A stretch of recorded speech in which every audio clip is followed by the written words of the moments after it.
I think it's important to take our personality, whatever trait we have, and use that to magnify and glorify God.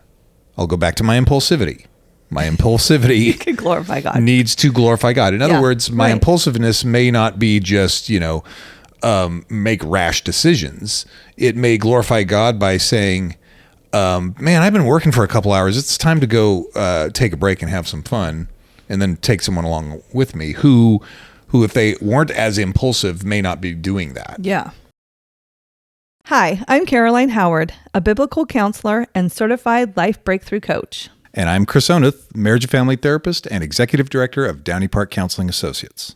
Welcome to our next question, where we attempt to answer the questions of life through conversations in psychology and Christianity. Remember, this is a place of discovery and definitely not the final answer. Hey, we're back. We're here. We're starting. This is We're it. going. Wait, geez. I feel like I stumbled into something. Just like always. My life. I've stumbled into my life once again. Here you are. Here we are. It's a beautiful Friday. It sure is. For us. It sure is. We're closing up August. Yes, and we are going into a new series. A new series. Yes. All about personality. So our next question is, what is personality? Look at how good we've gotten. Wow. It only took us. Who are you and why am I here? No. We already did that. There's a recorded intro. There you go. You're absolutely right. You're absolutely right. And so we're chit-chatting just before we got on air here about just personal preferences. And apparently Caroline and I are tabs people. We're tabs. But you have a weird thing that you do. I have like 5,000. My students used to go, Mr. O, you have too many tabs open. Why must you label it as weird? I get a similar question is like, how's your email inbox? Do you like leave a bunch unread or do you check every one? No, I can't hit like on my phone. Oh, good. Yeah. Or notifications on your phone. On my phone, it should be, I did get some emails from the car to here. So I have 6, but nothing. That's fine. Don't like notifications. It is? Because I have 20,000. Is that weird? How do you even function? Unread emails, I'm going to catch up to them. How do you function in this world? Because, so for the longest time, I was like steadfast. I was on it. I was like, and then they wore me down with the spam. Well, you block the spam. I have been. It's hard to fight. Like you kill one spam and it creates 3 or 4 more. So here's the thing is probably once every few months, I'll go through those spam and like unsubscribe. Yes, I do that. You do? Then I'm telling you. What do you sign up for everything online? No, but they you sell want my email address? Here you go. No, they sell the information. I'm telling you. But there's usually a box that you can click, do not sell my information, like when you're ordering something. I don't know that means anything to anything. Well, it does because you have 20,000 and I don't. You know what? I must not check. I'm absolutely certain I have not checked that box. Okay. It is just you can get odd. help for that. Huh? You can get help for that. At Downey Park Counseling. Mind Pump Media, yes. Truthfully, I don't know what is Marriott Bond Voice. See, I get emails from there. News break for you. For my hourly rate, I'll sit there and go through and delete and unsubscribe. British Customs, that's a motorcycle thing. Thank you very much. Gosh. Okay, Chap Moto, you don't motorcycle. have time to go through. Okay, so my tabs though, and by tabs, like, okay, I'm on my computer. Recipe reader. How did I get that? Oh, you need to put the phone down. Oh, sorry. I'm talking like I have documents open from like pages on your phone, numbers. No, I'm just talking about on my computer. Oh, it's because I was that's what all of these are. My email. Oh, down here. Oh, down like at I the always bottom. have the feelings wheel is always down there because if I need it for on a the client. Ready. My budget, which is on my numbers app, whatever on my computer, it's always right there. So I just have like different. I don't want them close because I need easy access to them, but I don't want them open on my screen. See, that's what I'll use like a bookmarks bar for. Like I'll save everything I tend to use as like a tool, but I don't leave it just open because that would bug me so much. The bookmarks, I can't even say that. The bookmarks bar is only for if you're on like Safari or the internet. Sure. Yep. Yeah. See, most of these aren't the internet. Gotcha. Wait, so you don't have a lot of internet tabs open? Well, right now I do because we're recording today. I will see you and raise you. My research little tabs are all there for me to go back to. Me right too, now. as well as 5,000 other things. So wait, let me see your computer. Let me turn your no, wait, let's not get it carried away. Don't be grabby. Don't be all grabby. I'm not grabbing. I pointed. Well, don't be pointy. So let me ask you, how many tabs do you have open? Right now, 1, 2, 3, 4, 5, 6. Oh, mercy. Which is a lot, and it's actually overwhelming to me. I have 30. Yeah, 6 is not a lot. I almost just cussed, and Hold we would have had beer. to put an E on this. Or my beer. vodka. No, I'm just kidding. It's water. It's like a 16 Sure it ouncer. is. We haven't 20 tested it ouncer. yet. Whoa. I'll fade toward the end of the But program. so every single one of my tabs is something I'm going to use that I use today, and I need to open. Okay, so my tabs include email accounts. I have Simple Practice, which is both Simple Practice and Headway, because these are our software. And why do you need them right now, though? I need them all the time. I know, but why do they need to be open? I sign into my Simple Practice every day when I go into work. That's when I open it. Oh, I just click right at there, and it signs me right back in, and then I have my bank tab. I have my two email tabs. There's a YouTube tab. There's another email tab. No. There's the map that I planned on when I'm taking my motorcycle trip to meet my buddy Vaughn. Christopher. I've got articles. I've got. Oh gosh, this articles is just articles I get. This is just an example of my head and my life. Yeah. Yes. You need to close some tabs. Do I? Because it's going to take you longer to figure out which tab is the Simple Practice tab than it would be I always keep it right over here to the extreme left. It's as left as it'll get. Tabs are organized. Oh, sure. Okay. And guess where my Buzzsprout is on the other end? Well, now it's been pushed. You keep more Buzzsprout left. open? I don't keep Buzzsprout. I keep it open because I got to know how You're watching our numbers. how many of the masses we are reaching. Yeah. Very cute. Yeah. I mean, This is that definitely works for you, right? Does it? Maybe It it would doesn't. not work for me. We don't know. It could. It couldn't. Okay. Yeah. So this is a segue into our personalities because the funny thing is you said, "Oh, I've got so many tabs open," And it was 6. and you had 6. It feels so overwhelming, and I'm like, can I delete this? No, I have to keep that one open because I don't know how to get back. Oh, so to now that you're website. agonizing over which to close? Yes. I do not agonize over which to close because I never close any of them. Imagine life before tabs. Oh my gosh. And listen, the tabs wouldn't be there if we I just weren't closed supposed one. to use them. I just closed one because I realized, I'm going to have to re-sign into that anyway. So I'm down to 5. Oh gosh. Well, that explains also my emails and how I have 20,000 unread emails. But I would again, start twitching. So, so that's just part of in a way, part of me is either has shut out the chaos or is used to it, but it's not chaotic to me because at some point I imagine there's a threshold point at which you're trying to be aware. This is my assumption. You're trying to be aware of those 6 tabs and what they are. I have long given up. Oh, do I need to know what that tab is other than seeing the symbol? Oh, look, Facebook. There we go. Now I'm on Facebook or whatever. Yeah. See, if I tomorrow morning, if I opened up my computer and all these tabs were still right there, I'd go through them and go, oh, I don't need that anymore. We already recorded the podcast. I can close that. I can close that. I can close that. Here's what I need for right now. Okay. And I will do that with some of these tabs. Okay. But I have tabs open for our next series of podcasts because that's how well prepared I am. Wow. Thank you, Caleb. I'm glad you're sitting down. There was an audible wow. And something that, in case I was going to say our readers, y'all aren't reading this unless you read the transcripts, then you are reading it. They're the ones. If our listeners didn't already know that you and I are polar opposites, oh boy, they're going to know that after this series.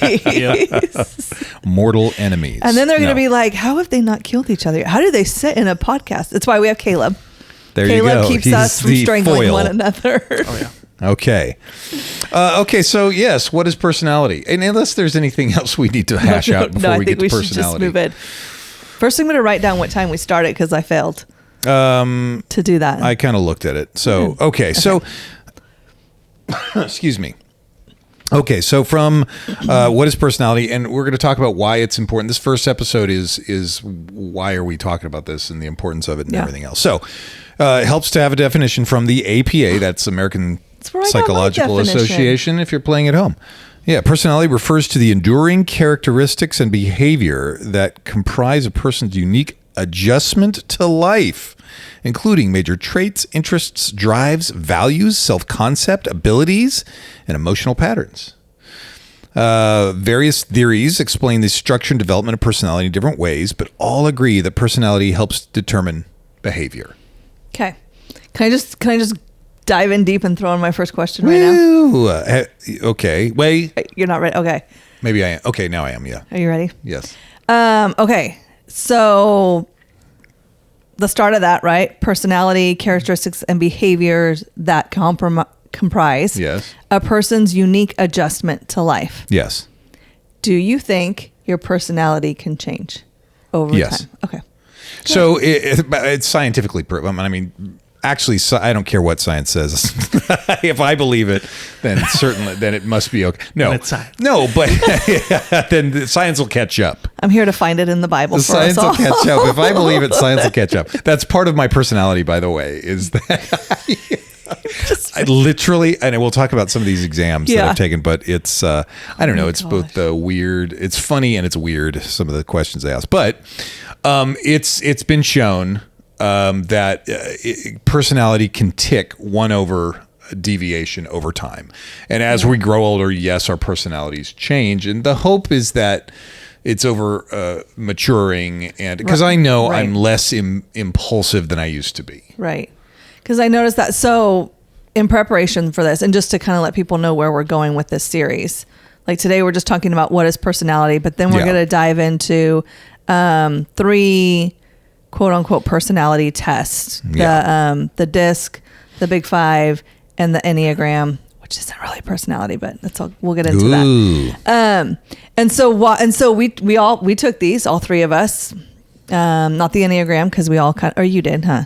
We all kind of knew. I took it again for fun. Just for funsies. But as I was taking the test, I was like, gosh, 2 years ago, I would have answered that differently. Mm-hmm. Oh. So that was really interesting to me. And I mean, some of this I don't want, we'll dig into more. I am so sorry. It is weird. It's so I don't know how to do anything about that. I'm sorry. Even I was having this conversation with my daughter this morning as I was talking to her while I was looking at the personality stuff, and she said, see, I don't know. I'm going to say this now. We'll dig into it more on the Enneagram. Okay. But just this conversation of your personality can change, to me, is important. Like, we're not stuck. Well, where does sanctification come in, right? If our personalities are totally fixed. And by the way, again, they become more stable over age. And when I say stable, I suppose more, there could be a more mature process to it. Like my impulsivity won't be so just reactionary. It may over time, I may still have an impulsive element to me. Like if I drink too much caffeine or too much sugar, I'm listening to rock music. But ultimately, I can tame that and say, let me think before I leap into that, which I wouldn't have done as I was younger. Right. Yeah. Right. Okay. So, yeah. And so that's the process. And so we need to bring our faith into this too, because, personality and our faith, how do they interact? Well, personality, it helps us be unique. Mm-hmm. It's a uniqueness to us. And our faith is, yes, it's communal, but it's also very unique to us. Yeah. And so, so personality is important to understand that, because we want to understand, well, I wrote it down here, so it must be true. Understanding personality is important because it helps us know ourselves all the better, that we might know how God has made us to be and might act accordingly. Right. Yes. Because ultimately, right, this goes back to sanctification, we're striving to have the personality of Christ. Hold on there. Okay. Then, okay, so, see, I don't know if I agree with that. Okay. Mm-hmm. You don't have to because agree with Christ is different. Christ is, what is he, number 9? No. Christ is all the Enneagram numbers. Okay. Again, he's not he is fixed personality traits. Yeah. He doesn't morph depending on who he is. he doesn't morph depending on who he's around. Right. So he's not going to get in front of Peter and be like, "Hey, Peter, what's going on, buddy?" And then he's going to get around the Pharisees and be like, "Hey, yeah, I'm smart too." Right. Right. And so now that's one aspect. The other aspect is I think there's been a lot of damage in churches that say your personality is not okay because you need to be more like Christ. Now, okay. Is it important that I think it's important to take our personality, whatever trait we have, and use that to magnify and glorify God? I'll go back to my impulsivity. My impulsivity can glorify God. Needs to glorify God. In other words, my impulsiveness may not be just, make rash decisions. It may glorify God by saying, man, I've been working for a couple hours. It's time to go take a break and have some fun. And then take someone along with me who if they weren't as impulsive may not be doing that. Yeah. So. Yeah, I think that's one of the things that really affected me in learning about personalities and the diverse array is that I for so long struggled to understand why people like thought or acted differently than me. And understanding that there are different personalities. Caleb, it's confusing to me as well. We all should act like Caleb. But it's like, that realization that people have different ways of processing and responding to things. And then also each of them, like mine isn't better than anyone else's. It may be that I'm at a healthier space with where I'm at. Very true. But very true. Each of them is like useful and beautiful in their own way and images Christ and God. And, totally. And I think that's just another layer to the diversity of how God made us, right? Yes. We all have different gifts. We all have different, personalities. And each of those, similarly to the way we need to use those gifts to serve as different parts of the body of Christ. We need to also... And that's exactly what Paul talks about. Right? We need to also have eye doesn't all save those, the hand. Have all those different personalities in order to balance each other out and image God altogether. Well, and I think God's word, throughout the Old and New Testament, it's a demonstration of so many different personalities. And because people. Yeah. And so I think what we as Christians and, people in general get caught up in is I wish I were more like that personality instead of appreciating the personality that God has given us and finding the maximization of each. Right. Because thinking of, the 12 disciples were all such different people. Oh gosh. And you got sleepy, you got bashful, you got sneezy. Even like you read the 4 Gospels written by 4 and you see the different personalities in that. Yeah, absolutely. And so, again, maximizing that and not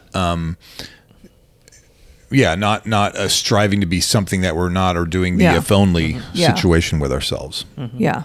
I think that's a huge point too. I want to go back to that you said, where we're like, oh, I wish I was more like that person. Yeah. Like I had their personality and I don't like that. And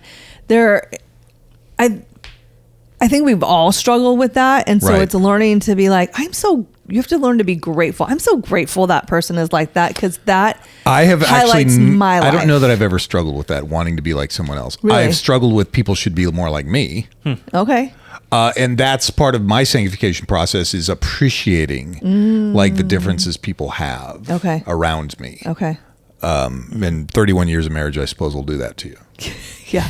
But it's the same thing for you. It's appreciating that person's different characteristic and not thinking they should change or being envious of it. Well, and then that moment I realized if everyone was like me, that would be horrible. I'll agree with that. Oh my word. Listen. I love you, but we don't need more than one of you. Oh my gosh. I absolutely adore my daughter. But she is most like me. Oh. Now, the crazy thing is she looks like my wife, but she's most like me. And so when we get into these discussions, neither of us will move. And my son-in-law, Brian, has laughed about it. He says, it's so funny to hear you guys argue because he says, I never know what to say to her. But then you come in and you're like just you and she are just back and forth and it doesn't go anywhere. Yeah. You're just going in circles. Until I get mad and knock over a display and then throw a temper tantrum. But anyway. Nice. Good job. Yeah. Well, that works. It's your personality. No. Hopefully you're working on that. I take my toys and go home. That unique adjustment to life that you have. That's weird. Okay. So So characteristics of personality through the definition we gave, of course, are traits. But traits we have as individuals, and whether or not they're fixed or they can change over time. Mm-hmm. But there's also a social cognitive element in that, the way we think, but also how that changes over our interaction with people. Yeah. And even depending on who the person is.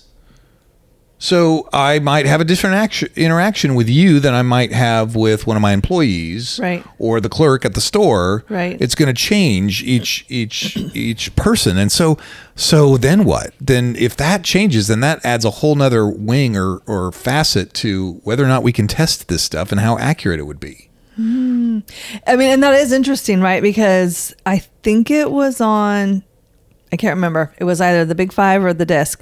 And it said, as you're taking it, compare yourself or think about other people your age and your sex.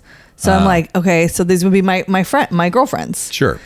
But I still found myself doing that. Oh, but in this situation, so it gets confusing. So I've also, through taking some of these tests, realized that I think, 20 years ago, I would have answered in much more of a black and white, like this is definitely it. Uh-huh. Yeah. And now I find myself going, well, I guess this. So there's that element of myself that's still there, but it's also been tamped down. Some would say beaten down with life and age and sanctification. And that's a good thing. Yeah. That's a good thing because I love to get into like debates and discussions about things. It's another facet, but when I was younger and I would get into these, I would get like agitated. Okay. And so I'd be like, and now it's like not a big deal to me. It doesn't I don't get my personhood caught up in whether or not a person agrees with me. Yeah. Isn't that interesting though that, because I would agree with that, right? Years ago or in our younger age, it would have been more black and white. And now, but I know myself better now than totally. I do then. So you would think it would be more black and white now because I'd be like, definitely this and definitely not that. Yeah. But yet I think that knowing ourselves better is showing ourselves like there are so many different facets. Totally. And that we not mold into different situations as we should, but that, I don't know, maybe we're wise enough to go, I shouldn't act like that. I shouldn't treat the store clerk like I treat Caroline when we're podcasting. I'm definitely not the waitress. Holy cow. Yeah, right. I learned that one a long time ago. Oh, man.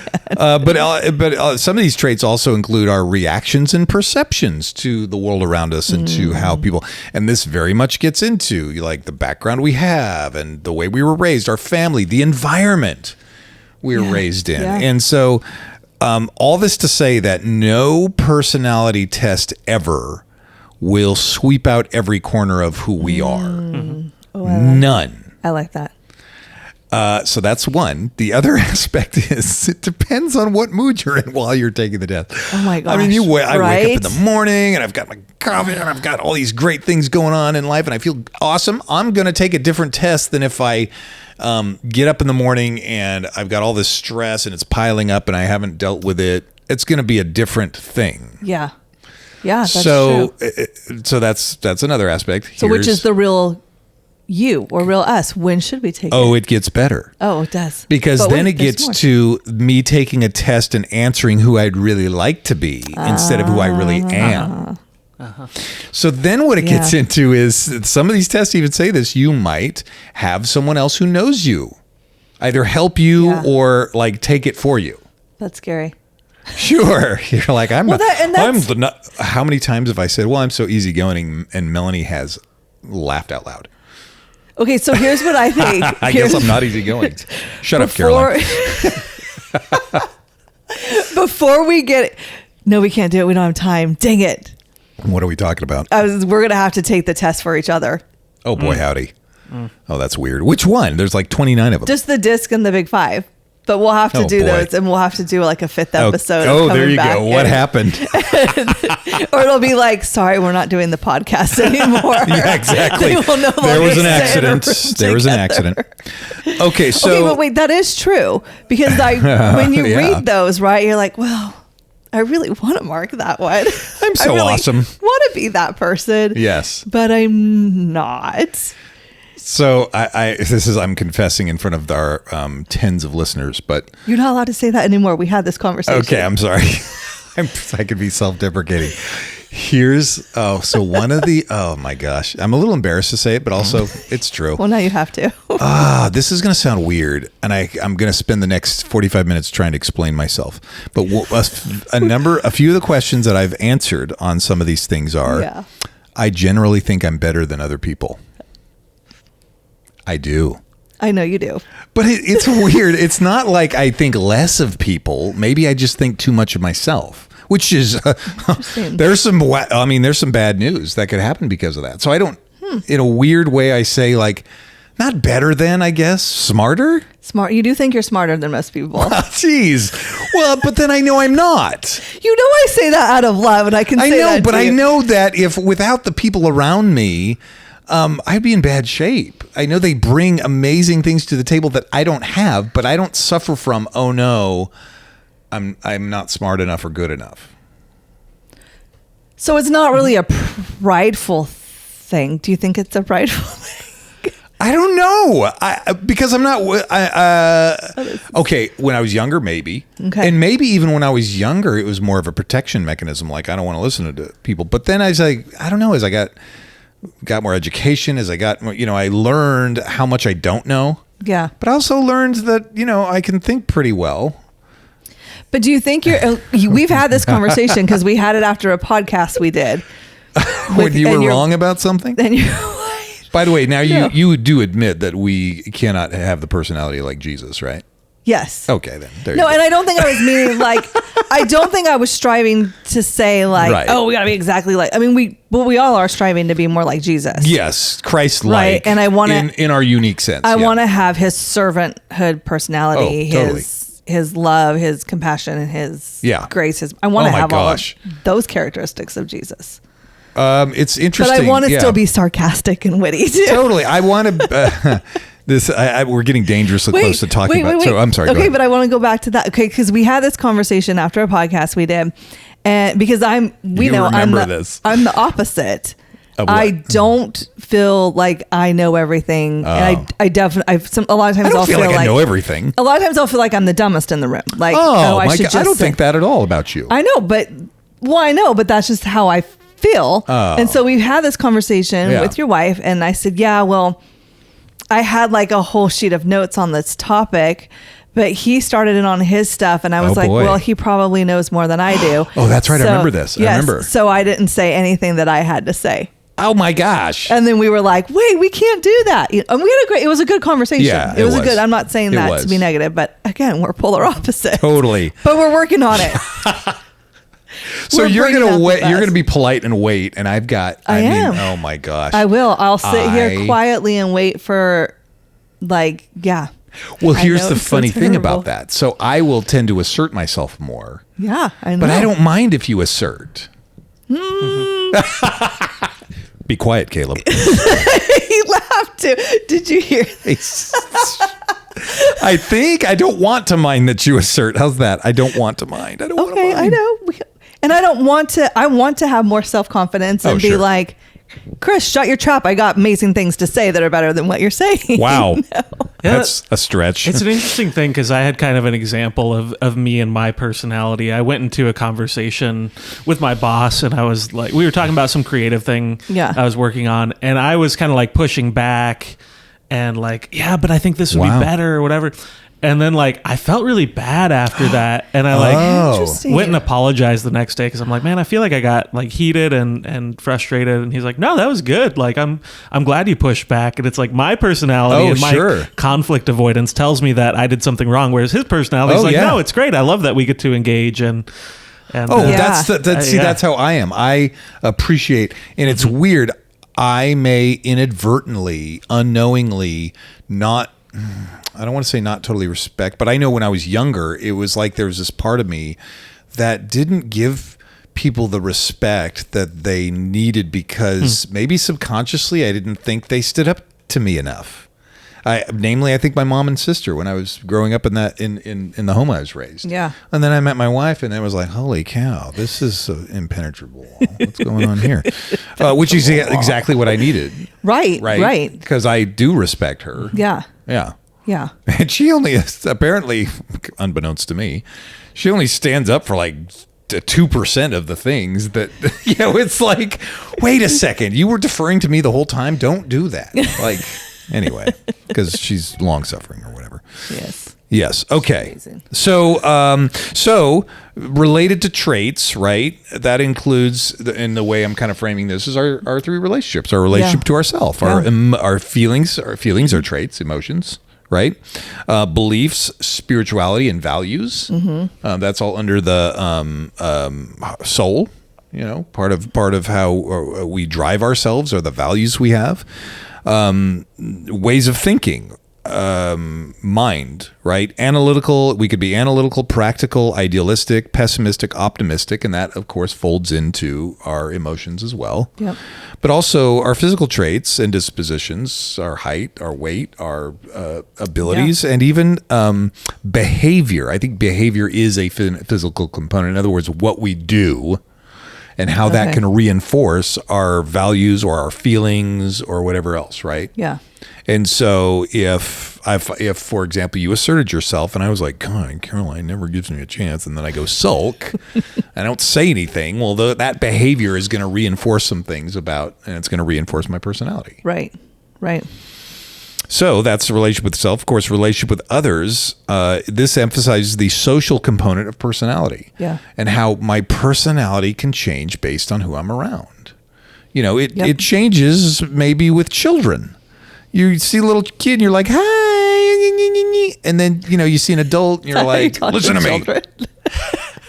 So my wife does this voice when it comes to our dog. I was going to say. She does the voice. No, you do it too. And I do a different voice when I talk to my dogs. The way you talk to your dogs is like, I just had this conversation with her when we were walking your dogs the other day. And I'm like, you guys, like, they're like your kids. Oh, well, baby, you're so cute. I said, that's right. It's a good dog is. Yeah. Oh, that's right. You jump up on me. Yeah. So, because they speak German, of course. And I speak German, as you could. I don't think that was German. It might have been an accent. The dog, I know. The dogs speak German. You know? The dogs speak German accent, not actual German. They don't know anymore. I caught myself. We have two German shepherds down the street who are full-blooded German shepherds, and I caught myself making voices for them. Oh my God. That's right. We are so much more German than so are the dogs. That's ridiculous. Anyway, weird.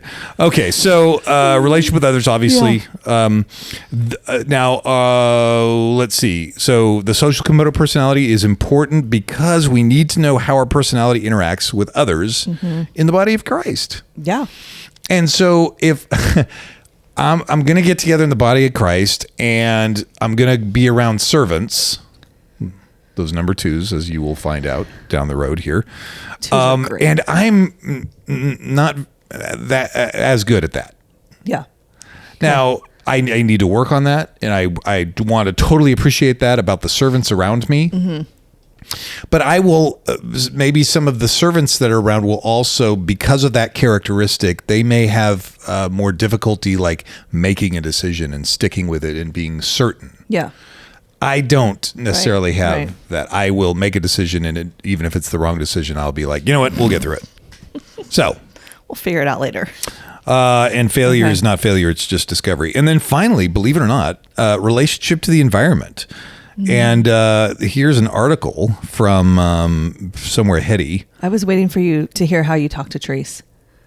To trees? Yeah, because a relationship with the environment. You showed us how you talk to dogs. How do you talk to a tree? Well, I can't find the article now, so I can't really tell you. Is that because you have so many tabs? Oh no, the backfire. Yep. Well, I had it on the right place, and then here it is, the Stanford report. I had it in the right place, and I had to count my tabs for you people, so you see it's not my fault. Who we are depends. The article is entitled "Who We Are Depends on Where We Are," according to Stanford co-authored research. So there, it's true.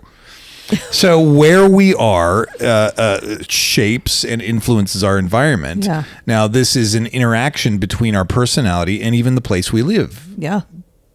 right? Because if I tend to be a messy.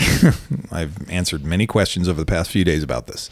I tend to be a messy. I leave messes. So, but at the same time, I leave a mess, and then over time, I get tired of it, and that drags me down. Okay. So do you clean up the mess? No, I go find something fun to do.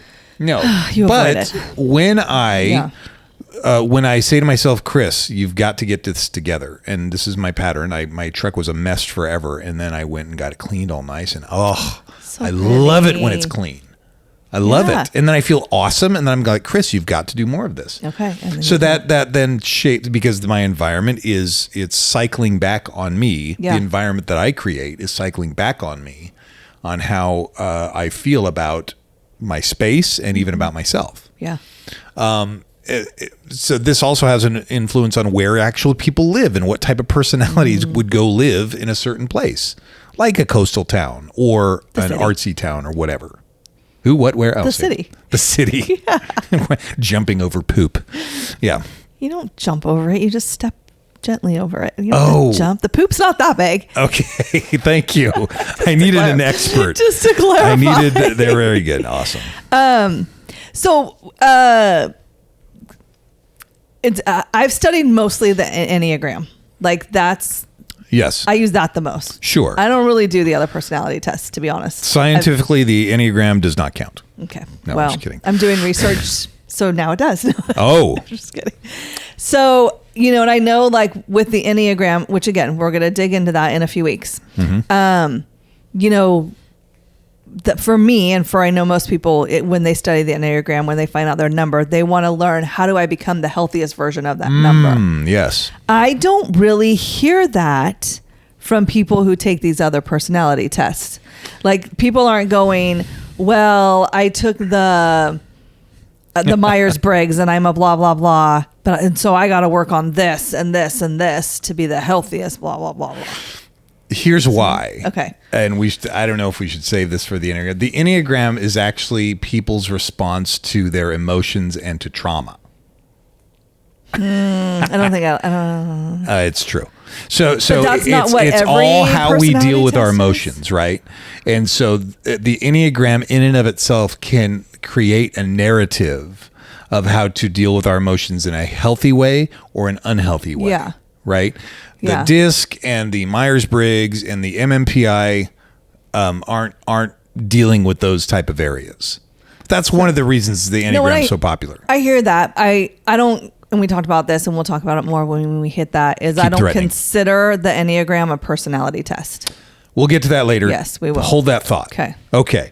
So there are all kinds of tests out there. There are. Some of them are used extensively for like jobs and stuff like the MMPI, Minnesota Multiphasic Personality Inventory, and there's a version 2 right now that's been popular for a few years.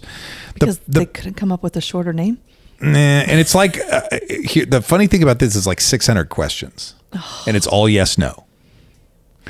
And they will ask you the same questions again and again. So it can detect whether or not you're being honest. Yeah, but by the time you get to question 400, You're absolutely right. I'm a different person. I'm than an I was. angry person. You are now. exhausted. Yes. You are like, My fine, brain is I'm tired. not. And so at that point, you're no longer trying to calculate what the best answer is. You're just like, please get this over with. Yeah. Now, by the way, it's also the original intent of the MMPI was to measure for psychosis or sociopathic traits. Okay. So, Interesting. hey, or the guy we're going to hire for to run the front desk. You're a sociopath. Yeah, that's a little low. Gosh, didn't know that. The Myers-Briggs, that's the INTJ, ENFJ. It's based on Carl Jung's 16 archetypes of types of people that are out there. An archetype is an original model. So, example, you have the archetype long-suffering, quiet head of household, for example, the hero. That would be quiet and long-suffering. Or you have the classic clown, who takes no responsibility, or he's like a Peter Pan or whatever. And you have all kinds of variations therein. Yeah. And so that's the tends to be the Myers-Briggs. Okay. It also does not necessarily have scientific validity because it will change drastically over mood. Yeah. Over the times you take it. One day you take it, you're an ENFJ, and the next day you take it, you're an INFP.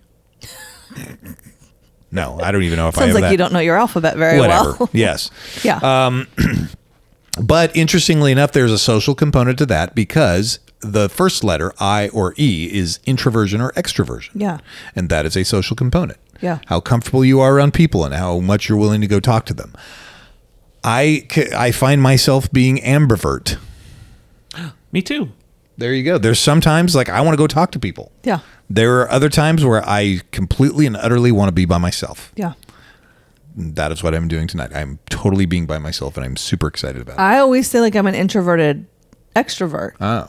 Because I would prefer to be alone, but I do like to go out every once in a while and get a. But when I took the Myers-Briggs this morning, I got an E. Oh. I was like, what? Because you were ready for the day, ready to attack. I was walking on my treadmill. Oh, there you go. And movement. It's good. Yeah.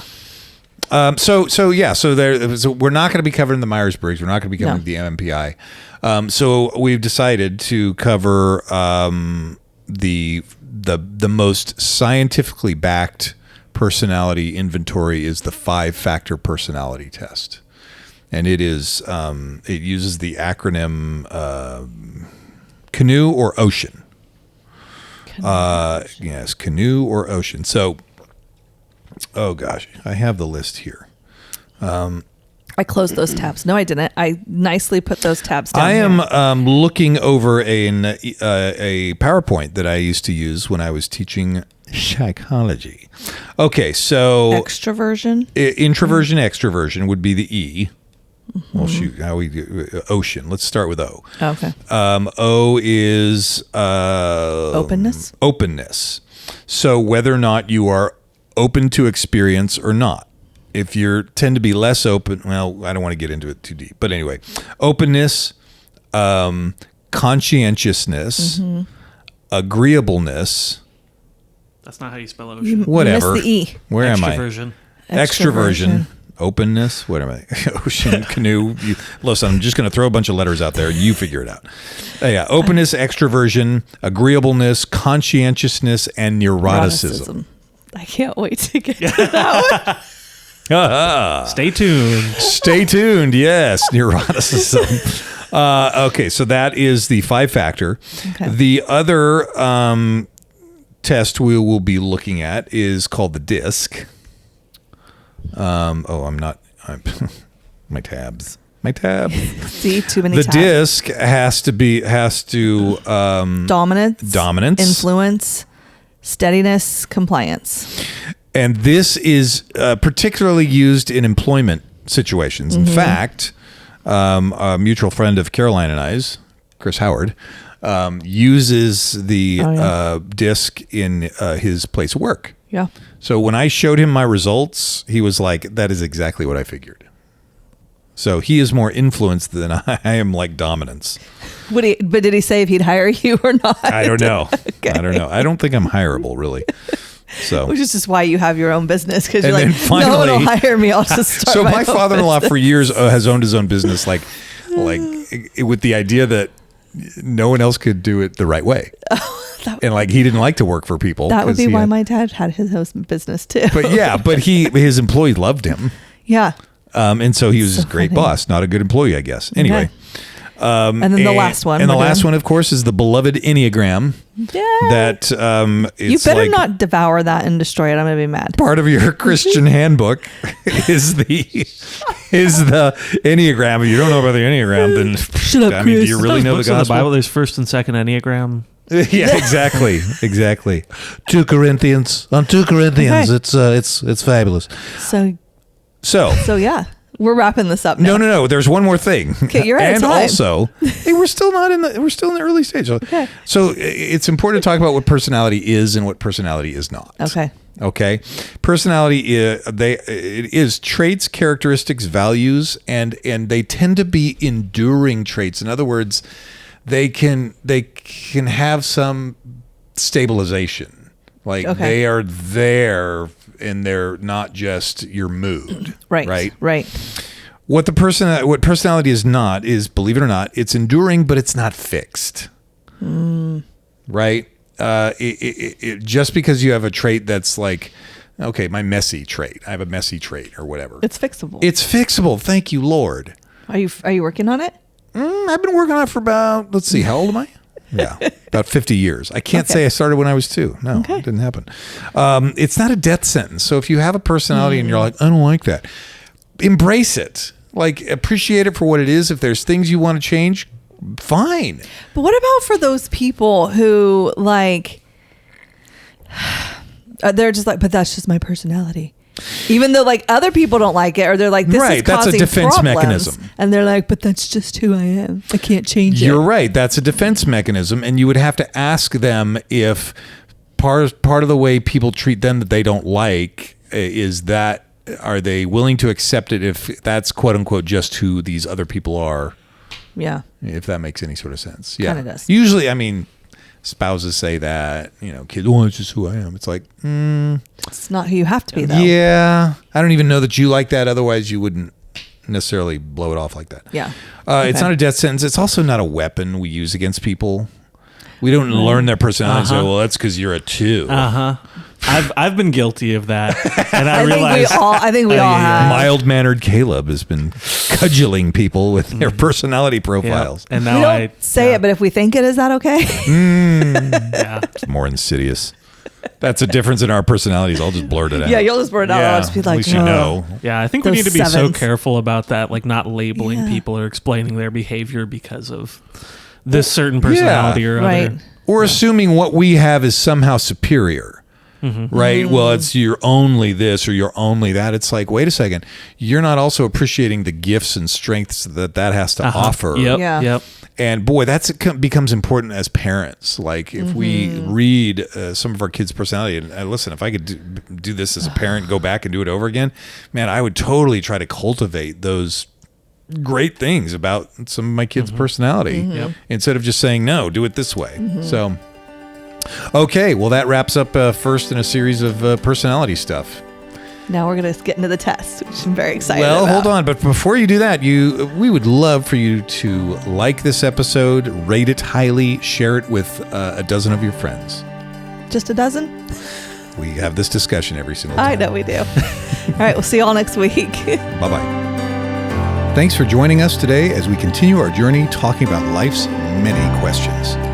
To stay connected with us, you can follow us at Downey Park Counseling on both Facebook and Instagram. You can also follow Caroline on Instagram at Relatable Caroline. And make sure you tune in next week for our next question.